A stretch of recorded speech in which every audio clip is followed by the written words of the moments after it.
Pendant ces vacances, bon nombre de citoyens optent pour des formations afin d'obtenir un permis de conduire, ce qui constitue une aubaine pour les auto-écoles. Pendant cette période, ils sont nombreux les candidats à se diriger vers les auto-écoles pour l'obtention d'un permis de conduire. Les détails assurent dans ce journal.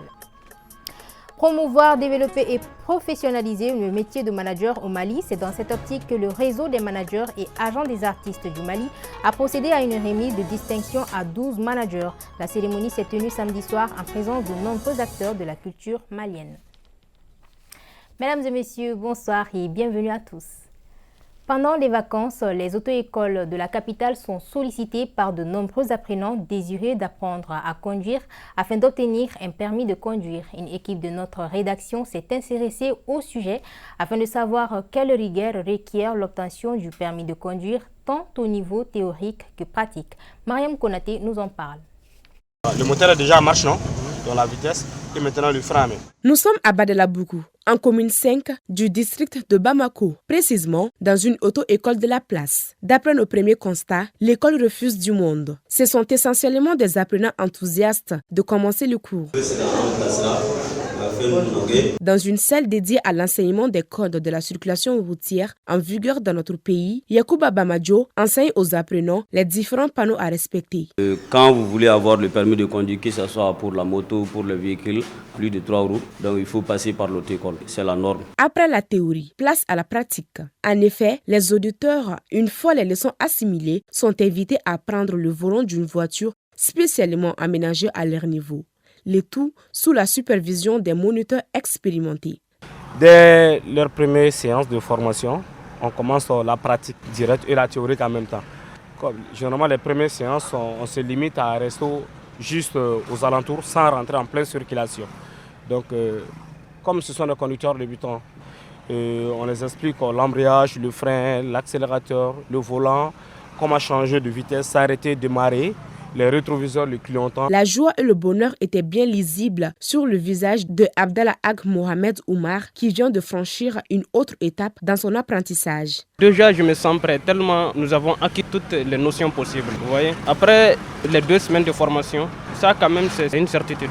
Pour obtenir le précieux sésame, nos futurs usagers de la circulation routière devront à la fois valider un examen théorique et pratique. La formation des élèves, c'est à 2 niveaux.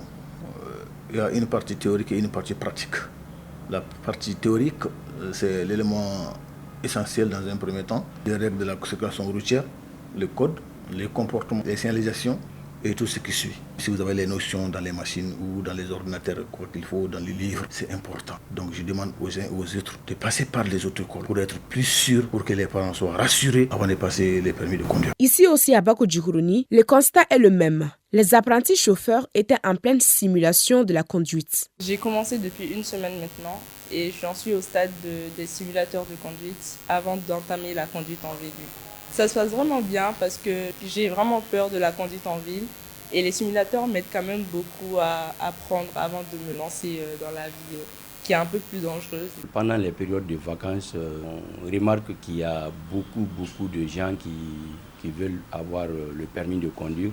Et ça, c'est un premier aspect. Deuxième aspect, nous avons remarqué que notre modèle de formation a fait que nous n'avons pas d'inquiétude à ce niveau parce que tout simplement nous avons ce qu'on appelle des appareils qui sont tels que les simulateurs de conduite et qui peuvent représenter même les véhicules. Après l'étape des auto-écoles, les apprenants doivent évidemment passer leur permis de conduire, l'étape la plus attendue. Le code dit que nul ne peut conduire sans permis. Et pour avoir le permis, les motos, il faut avoir 16 ans minimum.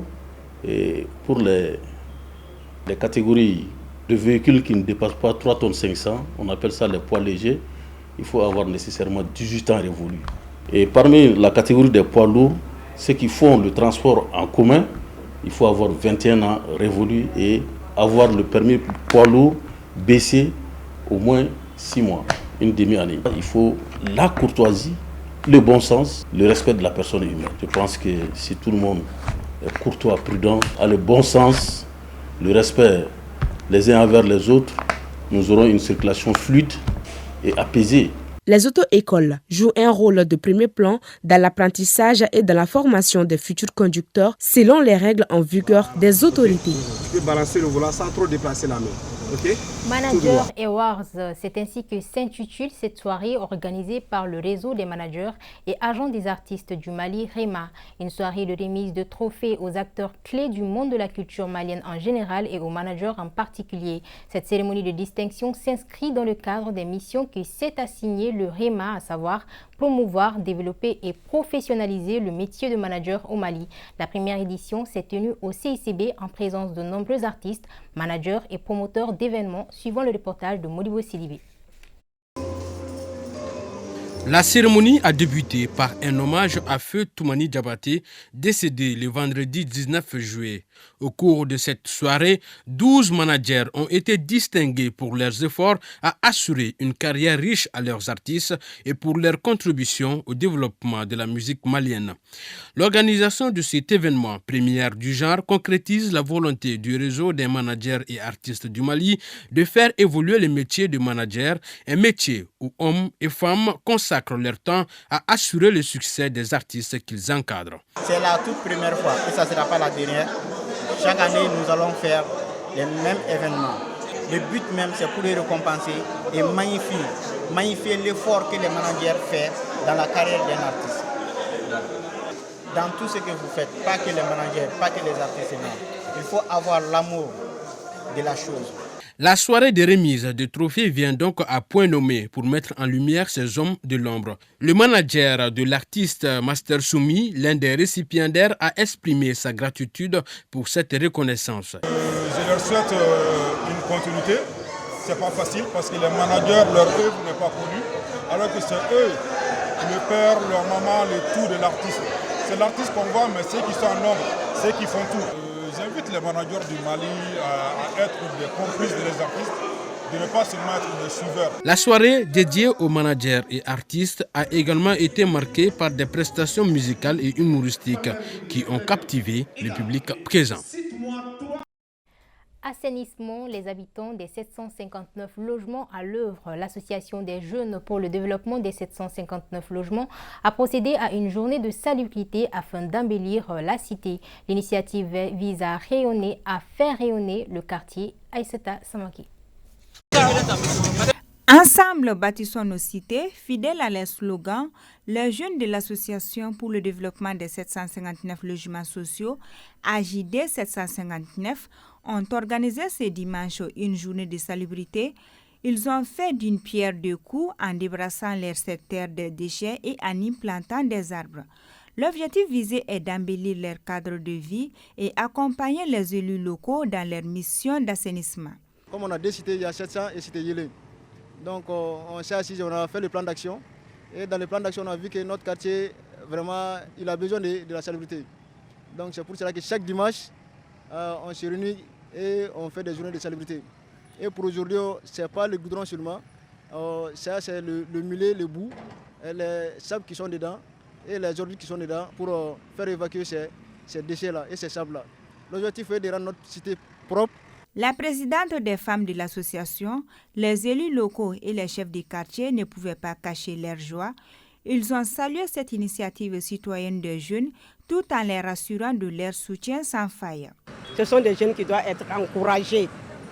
Ils ont besoin de notre encouragement et de notre aide. Ce n'est pas leur première fois, ça ne sera pas leur dernière fois. Ils sont toujours là, disponibles pour soutenir notre cité, pour aider notre cité, pour le développement de notre cité. Si nous sommes là, réunis aujourd'hui, c'est une fierté pour nous. La jeunesse est en train de faire le travail des maires comme ça. Et tout ce que je peux faire aussi pour les accompagner, pour les encourager dans ce travail, je le ferai, Inch'Allah. Et la preuve en est que j'ai fait amener les bennes et les bennes et pelles de la mairie qui sont là pour les accompagner. Mais il me sera très difficile de quitter ici sans pour autant remercier ces jeunes braves-là, qui ont la confiance populaire, plus la dignité.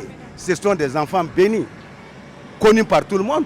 D'après le président de la transition, son Excellence Assimi Goïta, si j'échoue, c'est la jeunesse qui a échoué. S'inscrivant dans cette logique, ces jeunes ne comptent pas s'arrêter en si bon chemin. Il entend de mener d'autres activités de ce genre dans les jours à venir et invite d'autres associations à suivre leur exemple. Sport, au total, 16 équipes ont pris part à la coupe dénommée Karim Fomba qui a connu son épilogue à Kalabankoura en commune 5 du district de Bamako.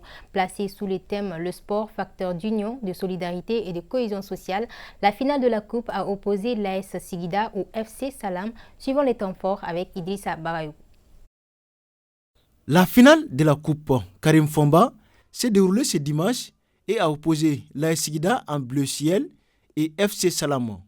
Placé sous le thème « Les sports, facteurs d'union, de solidarité et de cohésion sociale ». Cet événement témoigne de l'importance du sport dans la promotion de la solidarité et de l'harmonie communautaire. Je place ça sous le signe du soutien à la jeunesse de mon quartier. Je suis natif de ce quartier, de cette localité Sigida. Donc j'ai fait mes premiers pas à l'école ici, raison pour laquelle vous avez à côté de moi le représentant de l'association des premiers élèves de Calaban. Donc Dieu merci, aujourd'hui nous pouvons parrainer la jeunesse et je pense que Dieu va me donner l'opportunité que je pérennise l'événement. Quant au match, il s'est soldé par la victoire de l'AS Sigida, 3-0. Dès le coup d'envoi, l'AS Sigida a affiché sa volonté et prend l'avantage grâce à un but à la 18e minute. Bien organisé en attaque et solide en défense, logiquement, l'AS Sigida mène à la pause.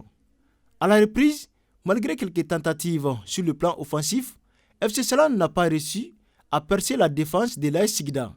Les deux autres buts, inscrits à la 54e minute et 65e minute, confirment la victoire de l'AS Sigida. On est très content parce qu'on a gagné la première coupe de Karim Fomba. L'équipe a remporté. Bon, on remercie l'équipe Verna aussi. On a préparé depuis longtemps. On s'entraîne avec les enfants. C'est une première édition de la part de notre frère Karim Fomba. Il a mis le paquet pour que ça soit réussi. Moi, je suis très content. Je me profite à lancer un appel à tous ceux qui sont à Calaban, ceux qui sont un peu de moyens, de mettre un peu seulement pour qu'on puisse animer le quartier. Au chapitre des récompenses, le meilleur entraîneur, l'équipe classée 3e et 4e ont reçu une enveloppe symbolique. Le meilleur joueur et le meilleur buteur ont reçu une paire de crampons et des chaussettes. Quant à l'équipe vaincue, elle a empoché 125 000 francs. Et le vainqueur, en plus de la coupe, a eu 200 000 francs CFA. Voilà, ceci met fin à cette édition. Merci à vous de l'avoir suivi.